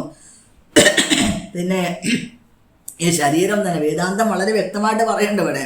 ശരീരം തന്നെ അസത്യമായിട്ടുള്ളതാണ്. അസത്യമായ ശരീരം കൊണ്ട് അത് നിലനിൽപ്പില്ലാത്തതാണ്. അതുകൊണ്ട് ചെയ്യുന്ന സത്യത്തിന് പ്രത്യേകിച്ച് വിലയില്ലല്ലോ. പിന്നെ ചില സന്ദർഭത്തിലൊക്കെ സംഭവിക്കാറുണ്ട് ഇങ്ങനെ അസത്യങ്ങൾ പറയേണ്ട ചില സന്ദർഭം വരാറുണ്ട്. അതിനൊന്നും അധികം ആരും വിമർശിക്കാറില്ല. സ്ത്രീഷു നർമ്മ വിവാഹേ ച വൃത്യർത്ഥേ പ്രാണസങ്കടേ, സ്ത്രീകളോട് അതേപോലെ തന്നെ വെറുതെ തമാശയായിട്ട് വിവാഹത്തിൻ്റെ ആ സന്ദർഭത്തിൽ വിവാഹത്തിൻ്റെ സന്ദർഭത്തിൽ അതിൻ്റെ ആലോചനകളൊക്കെ വരുമ്പോൾ അത് എങ്ങനെങ്കിലും നടന്നു പോയിക്കോട്ടെ, അതിന് മുടക്കം വരുത്തണ്ട എന്നുള്ള നിലയ്ക്ക് ആണ്. പിന്നെ ഗോഷു പശുക്കളെ രക്ഷിക്കാനായിട്ട്, വിപ്രേഷു, അങ്ങനെ പല പല സന്ദർഭങ്ങളിലും അസത്യങ്ങൾ അത്ര കാര്യമായിട്ട് ആരും സജ്ജനങ്ങൾ കണക്കാക്കാറില്ല മഹാബലി എന്ന് ശുക്രമഹർഷി പറയുന്നു. ഇത് കേട്ട മഹാബലി ചോദിക്കുന്നു, എൻ്റെ ഗുരുനാഥ, ജീവിതത്തിൻ്റെ ഏറ്റവും വലിയ ഉദ്ദേശം എന്താണ്? എല്ലാ കർമ്മങ്ങളുടെ ഉദ്ദേശം എന്താണ്? സൽക്കർമ്മങ്ങളുടെ ഉദ്ദേശം, എല്ലാ മാർഗങ്ങളുടെ ഉദ്ദേശം എന്താണ്? ആത്മീയമായിട്ടുള്ളത് ഭഗവാന്റെ പ്രീതി എന്നുള്ളതാണ്. ഭഗവാൻ ഇന്ന് എൻ്റെ മുമ്പിൽ ഉണ്ണിയായിട്ട് വന്നു നിൽക്കുന്നു. അപ്പോൾ ഭഗവാൻ എൻ്റെ മുമ്പിൽ വന്നു നിന്നുകൊണ്ട് മഹാബലി എനിക്ക് തരൂ 3 അടി മണ്ണ് എന്ന് പറയുമ്പോൾ ഞാൻ കൊടുക്കല്ലേ വേണ്ടത്? എന്തായാലും ഞാൻ ഒരിക്കലും ഉപേക്ഷിച്ചു പോവും. അതൊരു ദാനം ചെയ്തിട്ടാണെങ്കിൽ, ആ ദാനം വാങ്ങുന്ന ഒരു ബ്രാഹ്മണനാണെങ്കിൽ, ആ ബ്രാഹ്മണൻ സാക്ഷാൽ മഹാവിഷ്ണു ഭഗവാൻ തന്നെയാണെങ്കിൽ, എൻ്റെ ഗുരുനാഥ ജീവിതം സഫലമായില്ലേ? എന്ത് സംഭവിച്ചാലും ഞാൻ ഇത് കൊടുക്കും എന്ന് തന്നെ മഹാബലി പറയുന്നു. ഇത് കേട്ട സമയത്ത് ശുക്രമഹർഷി പറയുന്നു, ഞാൻ നിന്നെ ശപിക്കുന്നു. അതിനാൽ ഭക്ഷ്യസേ ശ്രിയ, എല്ലാ വിധത്തിലുള്ള ഐശ്വര്യങ്ങളും നഷ്ടപ്പെട്ടു പോകട്ടെ എന്ന്. നോക്കണേ, ഭഗവാന്റെ പരീക്ഷണങ്ങളാണ് ഇവിടെ. ശിവാനന്ദസേനയുടെ കഥ പറഞ്ഞല്ലോ നമ്മൾ. ഇതേപോലെ ഭഗവാൻ ഇവിടെ പ്രതികൂല അനുഗ്രഹം ചെയ്യാനായിട്ട് പോകുന്നു. ഇവിടെ പ്രതിസന്ധി മുഴുവൻ ശാപങ്ങളും പ്രതിസന്ധികളോ പിന്നീട് കാണാൻ സാധിക്കണം. അതിനാൽ ഭക്ഷ്യസേ ശ്രിയ എന്നാണ്. എന്നിട്ട് പോലും പിന്നെ ശീല പ്രഭുപാദർ ഇതിലൊരു കാര്യം പ്രത്യേകം പറയുന്നുണ്ട്. ഈശ്വരൻ്റെ പ്രീതിക്ക് വേണ്ടി പ്രവർത്തിക്കുന്ന ഒരു ശിഷ്യൻ, ഒരു വ്യക്തിയെ അതിനെ നിരോധിക്കുന്നു ഒരു ഗുരു എന്നുണ്ടെങ്കിൽ ആ ഗുരു പറയുന്നത് അനുസരിക്കേണ്ടതായിട്ടില്ല. ഈശ്വരൻ്റെ പ്രീതിക്ക് വേണ്ടിയിട്ട് ആത്മാർത്ഥമായി പ്രവർത്തിക്കുന്ന ഒരു വ്യക്തിക്ക് അതിന് അവകാശമുണ്ട്. അപ്പോൾ അത് വേണ്ട എന്ന് നിഷേധിച്ചുകൊണ്ട് ഒരു ഗുരു നിഷേധിച്ചു കഴിഞ്ഞാൽ, അരുത് കൊടുക്കരുത് ഭഗവാൻ എന്ന് പറഞ്ഞു കഴിഞ്ഞാൽ, അതൊരിക്കലും നമ്മൾ കണക്കാക്കേണ്ട കാര്യമില്ല. ആ ഗുരുവിൻ്റെ വാക്കുകളെ തള്ളിക്കളയാം എന്നാണ് മഹാബലി. ആ ധർമ്മമാണ് ഇവിടെ പ്രവർത്തിച്ചിരിക്കുന്നത്. മഹാബലി പറയുന്നു, എന്ത് സംഭവിച്ചാലും ഞാൻ കൊടുക്കാതിരിക്കില്ല, കൊടുക്കും എന്നാണ്. എന്ത് സത്യാന്നചര്യതോ മഹാൻ എന്നാണ്. ആ സത്യത്തിൽ നിന്ന് ഒരടി പോലും മഹാബലി പിന്നാക്കം മാറിയില്ല. ഭഗവാൻ മഹാബലി പറഞ്ഞു, ഒന്ന് പുറത്തിറങ്ങി നിൽക്കാം എന്ന്. യാഗശാലയിലേക്ക് പുറത്തിറങ്ങി നിന്നു. അവിടെ വിന്ധ്യാവലി, മഹാബലിയുടെ പത്നി വന്നു. പിന്നെ മഹാബലി നിന്നു അവിടെ. തൻ്റെ വിന്ധ്യാവലി ഭഗവാന്റെ പാദത്തിലേക്ക് സ്വർണ്ണകലശത്തിൽ ജലം ഒഴിച്ചു കൊടുത്തു. ആ ഉദകപൂർവം തൻ്റെ ശത്രുവിൻ്റെ രൂപത്തിൽ നിൽക്കുന്ന എല്ലാം നഷ്ടപ്പെടും, താൻ അധപ്പതിക്കും എന്നുള്ള ബോധ്യത്തോടു കൂടി തന്നെ തൻ്റെ ശത്രുഭാവത്തിൽ നിൽക്കുന്ന ഭഗവാന്റെ കൈകളിലേക്ക് തൻ്റേതായിട്ടുള്ള എല്ലാ സാമ്രാജ്യങ്ങളും ലോകങ്ങളും മുഴുവൻ മഹാബലി സമർപ്പിക്കുന്നു. അതോടുകൂടെ ദേവവാദ്യങ്ങൾ ഘോഷിച്ചു. അവിടെ മഹാബലിക്ക് ജയജയാരവങ്ങൾ ഉണ്ടായി അവിടെ. അതോടുകൂടെ ആ സമർപ്പിച്ചതോടുകൂടെ ഭഗവാന്റെ രൂപം പെട്ടെന്ന് വലുതായി എന്നാണ് പറയുന്നത്. വാമനമൂർത്തി, വാമനൻ എന്തായപ്പോൾ തദ് വാമനം രൂപം അവർദ്ധത അദ്ഭുതം ഹരേൻ അനന്തസ്യ ഗുണത്രയാത്മകം. ആ മൂന്ന് ലോകങ്ങളിൽ അതിക്രമിച്ച് ഭഗവാന്റെ രൂപം വലുതാവാൻ തുടങ്ങി എന്നാണ്. മഹാബലി കണ്ടു. തൻ്റെ സാധാരണ കണ്ണുകളെ കൊണ്ട് ഭക്തൻ ഭഗവാന്റെ രൂപത്തിനെ കാണുന്നു. ഭഗവാന്റെ ഈ ലോകം മുഴുവൻ നടന്നു നിൽക്കുന്ന ഭഗവാന്റെ രൂപത്തിനെ മഹാബലി തൻ്റെ കണ്ണുകളെ കൊണ്ട് കണ്ടു. അർജുനന് പോലും കൊടുക്കാത്ത ഭാഗ്യമാണ് ഇവിടെ എന്ന് ഗുരുനാഥന്മാർ പറയാറുണ്ട്. മഹാബലി ആ രൂപത്തിനെ കണ്ടു. എന്തെന്നില്ല ആനന്ദം തോന്നി മഹാബലിക്ക്. ആ ഭഗവാൻ ഒരടി കൊണ്ട് താഴേക്കുള്ള ലോകങ്ങളെല്ലാം അളന്നെടുത്തു ഭഗവാൻ. രണ്ടാമത്തെ അടി കൊണ്ട് ഭഗവാന്റെ കാലോട് ഉയർന്നു പോയി. ചിലർ പറയുന്നുണ്ട് മഹാബലി കേരളത്തിൽ എന്താ ഓണം ആഘോഷിക്കുന്നത്, മാവേലി തമ്പുരാൻ എതിരേൽക്കുക. അപ്പോൾ മഹാബലിയുടെ ലോകം മുഴുവൻ മഹാബലിയുടെ സാമ്രാജ്യമാണ്. 3 ലോകങ്ങൾ മഹാബലിയുടെ സാമ്രാജ്യമാണ്. അപ്പോൾ എന്ത് കേരളത്തിൽ മാത്രം എന്തെങ്കിലും ചോദിച്ചു കഴിഞ്ഞാൽ വിളവെടുപ്പിൻ്റെ ആ ഒരു ആഘോഷം കൂടിയാണ് കേരളത്തിൽ. പിന്നെ തൃക്കാൽക്കര എന്നൊരു സ്ഥലമുണ്ട് കേരളത്തിൽ. അവിടെ ഭഗവാൻ പാദം ഉയർത്തിയ സമയത്ത് ആ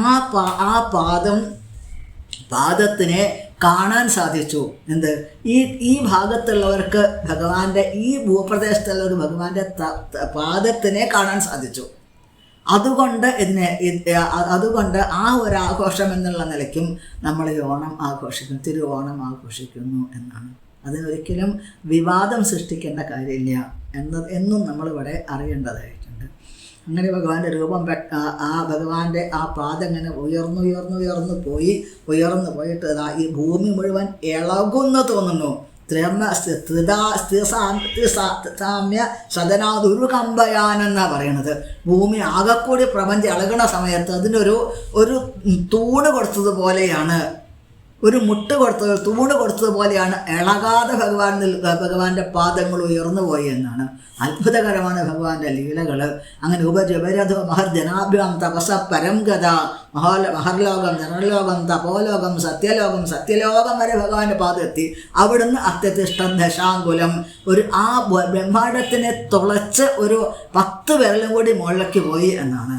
അവിടുന്ന് കാരണജലം, അതായത് ഭഗവാന്റെ പാദത്തു നിന്നും ഒഴുകിയിട്ടുള്ള, അതായത് ദിവ്യമായ ലോകത്തു നിന്നും വന്നിട്ടുള്ള ആ ജലം ഭഗവാന്റെ പാദത്തെ തഴുകി ഒഴുകുന്നു. പിന്നെ സത്യലോകത്തിൽ ഭഗവാന്റെ പാദത്തിനെ കണ്ടപ്പോഴേക്ക് തന്നെ ബ്രഹ്മാവ്, ദേവൻ, മറ്റുള്ള ഓരോ ലോകത്തിലുള്ള മഹർഷിമാർ, സിദ്ധന്മാർ, ചാരണന്മാർ എല്ലാവരും ഭഗവാനെ സ്തുതിച്ചുകൊണ്ടിരിക്കുന്നു. ഭഗവാന്റെ ബ്രഹ്മാവ് തൻ്റെ കമണ്ഡല വലിയ ജലം കൊണ്ട് ഭഗവാന്റെ പാദം കഴുകിക്കുന്നു. ഈ പാദതീർത്ഥം ഉപരിലോകങ്ങളിൽ നിന്നും ഒഴുകി വന്നിട്ട് അവിടുന്ന് ഈ ലോകത്തിനെ മുഴുവൻ ശുദ്ധീകരിക്കുന്നു. ഗംഗാനദിയായിട്ട്, ഗംഗേവ ചാതി ചരണാമ്പുപുനാദി വിശ്വം എന്നാണ്. ഭഗവാന്റെ പാദസ്പർശം ചെയ്തിട്ടുള്ള ഗംഗാനദി ഈ ഭൂമിയിലേക്ക് വന്ന് ചേരുന്നു. അത് ഭോഗവതി എന്ന് പാതാളത്തിലേക്കും ഗംഗ എത്തിച്ചേരുന്നു. അപ്പോൾ ലോകത്തിനെ ശുദ്ധീകരിക്കുന്നു. ഭഗവാന്റെ പാദതീർത്ഥം ഈ ലോകത്തിനെ ശുദ്ധീകരിക്കുന്നു എന്നാണ്. ഇവിടെ 2 അടി മാത്രമേ തികഞ്ഞിട്ടുള്ളൂ. 3-ാമത്തെ അടിക്ക് സ്ഥലം തികഞ്ഞിട്ടില്ല. മഹാബലി തെറ്റുകാരനായി എന്നുള്ള ഒരു ആക്ഷേപം അവിടെ ഉണ്ടായി. അപ്പോഴൊക്കെ യാഗം ചെയ്തിട്ടുള്ള അസുരന്മാർ, ദീക്ഷിക്കുന്നവരൊക്കെ ഭഗവാന്റെ നേരെ ആ ദേഷ്യത്തോടു കൂടെ വന്നു ആയുധങ്ങളുമായിട്ട്. മഹാബലി പറയുന്നു, യപ്രഭു സർവഭൂതാന സർവശ്രേയോപവത്തയെ, ഈ ഭഗവാനാണ് എല്ലാ വിധത്തിലുള്ള ഐശ്വര്യങ്ങൾക്കും കാരണം. പിന്നെ എല്ലാ വിധത്തിലുള്ള ആ ജീവിതത്തിൽ വരുന്ന ഓരോ സംഭവങ്ങൾക്കും കാരണം എന്താ? ഭഗവത് സങ്കല്പമാണ്. അന്ന് നമ്മൾ ഈ ലോകം മുഴുവൻ കീഴടങ്ങി നമ്മൾ ആനന്ദിച്ചു. ഇന്നതെല്ലാം തിരിച്ചു കൊടുക്കണം എന്നാണ് ഭഗവാന്റെ സങ്കല്പം. ആ സങ്കല്പം മാത്രമേ നടക്കുള്ളൂ. അത് നിങ്ങളെല്ലാവരും പാതാളത്തിലേക്ക് പോയിക്കോളൂ എന്ന് പറയുന്നു. മഹാബലിയുടെ ആ വാക്ക് കേട്ടു. ആ ധൈര്യത്തോടു കൂടിയുള്ള വാക്ക് കേട്ടതോടു കൂടിയിട്ട് അസുരന്മാരെല്ലാവരും പാതാളത്തിലേക്ക് പോകുന്നു. പിന്നീട് ഭഗവാന്റെ ഇച്ഛ അറിഞ്ഞുകൊണ്ട്, ഇതാണ് പരീക്ഷണങ്ങളാ മഹാബലിക്ക് ഉണ്ടായത് എന്നാണ്. പിന്നീട് ഭഗവാന്റെ ഇച്ഛ അറിഞ്ഞിട്ട് ഭഗവാന്റെ പാർഷദന്മാരോട് എത്തിച്ചേർന്നു, ഗരുഡനോട് എത്തിച്ചേർന്നു. ഗരുഡൻ എല്ലാ ഭാഗത്തും പറന്നു നോക്കി. ഭഗവാന്റെ പാദം എല്ലാ സ്ഥലത്തും എത്തിയിട്ടുണ്ട്. യാവത് ഇന്ദു സഹോടുപി എന്നാണ്. സൂര്യരശ്മിയോ ചന്ദ്രരശ്മിയും സൂര്യരശ്മിയും അത് തട്ടുന്ന എല്ലാ ലോകങ്ങളിലും ഭഗവാന്റെ പാദങ്ങൾ എത്തിച്ചേർന്നിട്ടുണ്ട് എന്നാണ്. മഹാബലിയോട് ചോദിച്ചു. മഹാബലി 2 അടിക്കേ ആയിട്ടുള്ളൂ, 2 അടി ആയിട്ടുള്ളൂ, 3-ാമത്തെ അടിക്ക് സ്ഥലം എവിടെ? തെറ്റ് ചെയ്തു. മഹാബലിയെ വരുണ പാശം കൊണ്ട് പിടിച്ച് കെട്ടി. എവിടെ മുമ്പിൽ വന്ന് നിന്നു. ഭഗവാന്റെ പാർഷദന്മാർ നിൽക്കണോ? ഭഗവാൻ ചോദിക്കുന്നു, എന്താണ്, എവിടെ 3-ാമത്തെ അടി? വെക്കൂ 3-ാമത്തെ അടി എന്ന് പറയുന്നു. ഇതെല്ലാം ആ പ്രതികൂലമായ അനുഗ്രഹമാണ് മഹാബലിക്ക് എന്നാണ്. ഇവിടെ ഭഗവാൻ സ്വനന്ദാന്തർ ഉപാസിതം എന്നാണ്. ഭഗവാന്റെ ഭഗവാൻ ദർശനം കൊടുക്കുമ്പോഴോ ഭഗവാന്റെ പാർഷദന്മാരോട് കൂടിയിട്ട് ഭഗവാൻ ദർശനം കൊടുക്കുക എന്നാണ്.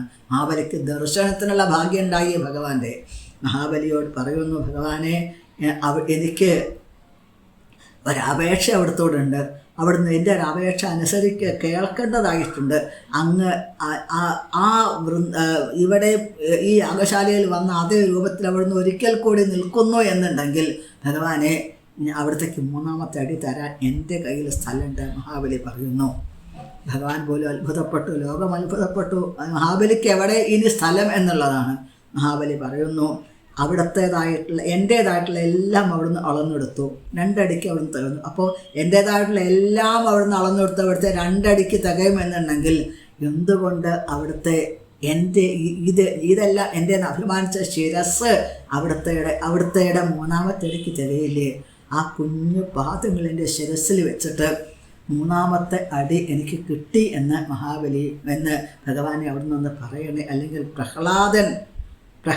പ്രഹ്ലാദക്കിതവോയഥ, പ്രഹ്ലാദൻ്റെ വംശത്തിൽപ്പെട്ട ഒരാൾ കളവ് പറഞ്ഞു എന്നുള്ള അവസ്ഥ വരില്ലേ ഭഗവാനെ?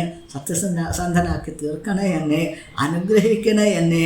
എനിക്ക് മഹിമ അറിഞ്ഞിട്ടില്ല, ഞാൻ അവിടുത്തെ പൂജിച്ചിട്ടില്ല, എന്നിട്ട് അവിടുന്ന് എനിക്ക് അനുഗ്രഹം തന്നല്ലോ, ദർശനം തന്നല്ലോ എന്ന് പറഞ്ഞുകൊണ്ട് തന്നെ പദം തൃതീയം കുരു ശേഷ്ണിമേ നിജം, എനിക്ക് ഒരിക്കലും ഭയം തോന്നുന്നില്ല. അതായത് ഈ ഒരു അധപ്പതനത്തിൽ നിന്നോ എല്ലാം നഷ്ടപ്പെട്ടു പോയി, ആ നഷ്ടങ്ങളിൽ നിന്നോ അല്ലെങ്കിൽ എൻ്റെ ഗുരുവിൻ്റെ ശാപത്തിൽ നിന്നോ അല്ലെങ്കിൽ എൻ്റെ ആളുകൾ എന്നെ ഉപേക്ഷിച്ചതിൽ നിന്നോ ഒന്നും എനിക്ക് ഭയം തോന്നുന്നില്ല. പക്ഷേ അസാധുവാദാൽ ഭഗവാനോട് കളവ് പറഞ്ഞു എന്നുള്ളത് എനിക്ക് ഭയം തോന്നുന്നു. അസത്യം ചെയ്തു എന്ന ഭയം എനിക്ക് തോന്നുന്നു. ഭഗവാൻ അനുഗ്രഹിക്കണേ എന്ന് മഹാബലി പറയുന്നു. ഭഗവാനാണെങ്കിൽ കരുണ വർദ്ധിച്ചു വന്നു. ബ്രഹ്മാവ് മഹാബലിയുടെ മോചനത്തിന് വേണ്ടി പ്രാർത്ഥിച്ചു. എല്ലാവരും മഹാബലിയുടെ മോചനത്തിന് വേണ്ടി പ്രാർത്ഥിക്കുന്നു. ഭഗവാൻ പറയുന്നു, മഹാബലി ഈ ലോകത്തിൽ അഹങ്കാരം ഉണ്ടാക്കി തീർക്കുന്ന ഉണ്ടാകാനായിട്ട് പല ഉപാധികളുണ്ട് എന്നാണ് പറയുന്നത്. നല്ല കുലത്തിൽ ജനിക്കുക, ധാരാളം വിദ്യാഭ്യാസം ഉണ്ടാവുക, ധാരാളം ഐശ്വര്യം ഉണ്ടാവുക,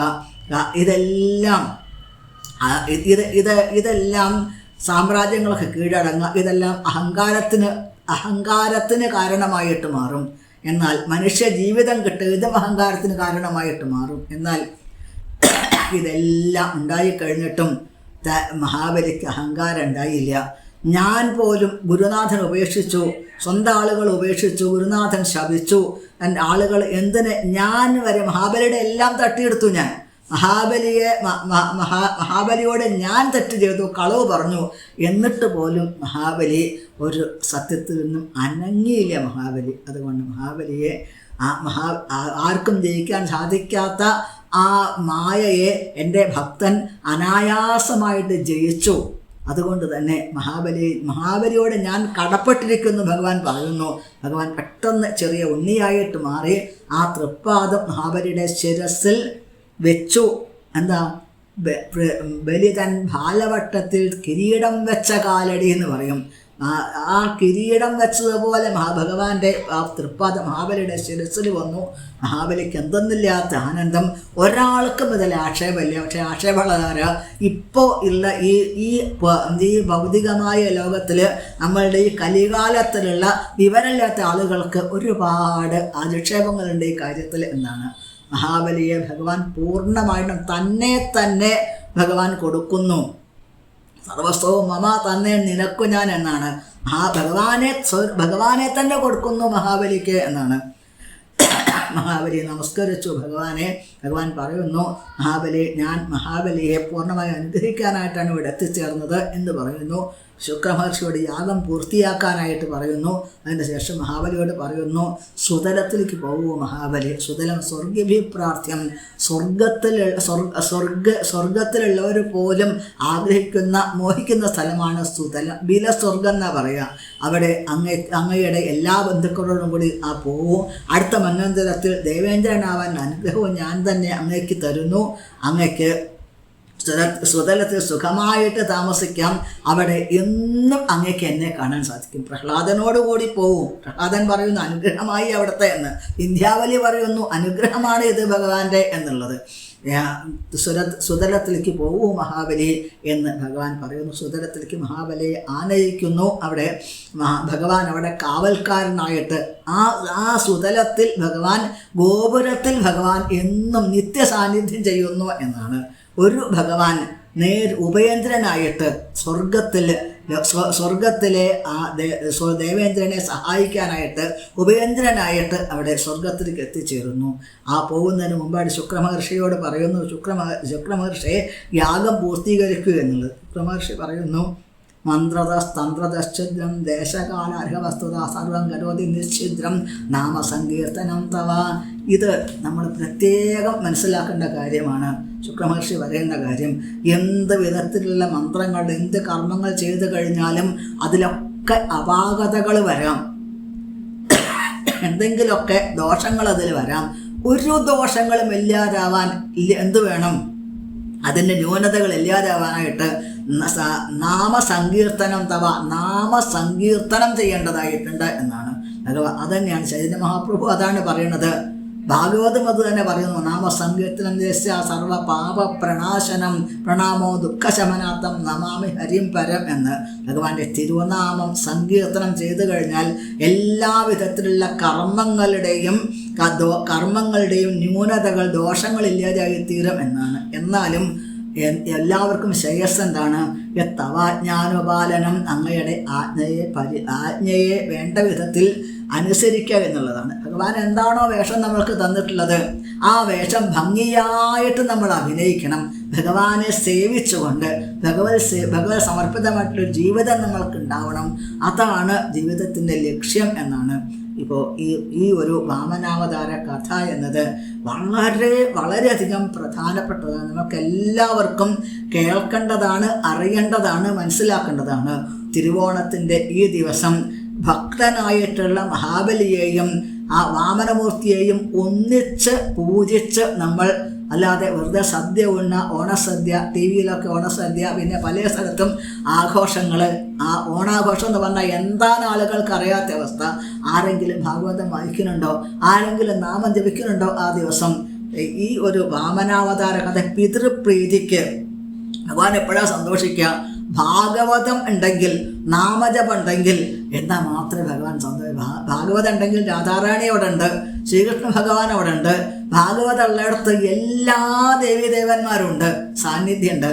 അപ്പോൾ നമ്മൾ ഭംഗിയായിട്ട് ഭഗവാനെയും അത് മഹാബലിയെയും പൂജിച്ച് ശ്രീമദ് ഭാഗവതം വായിച്ച് അതിൻ്റെ കഥകൾ പറഞ്ഞ് അതിൽ കൂടെ തിരുനാമജപത്തിൽ കൂടെ ഒരു ജീവിതം, അതാണ് ഈ ഒരു തിരുവോണമായിട്ട് നമ്മൾ ചെയ്യേണ്ടതായിട്ടുള്ള കാര്യം.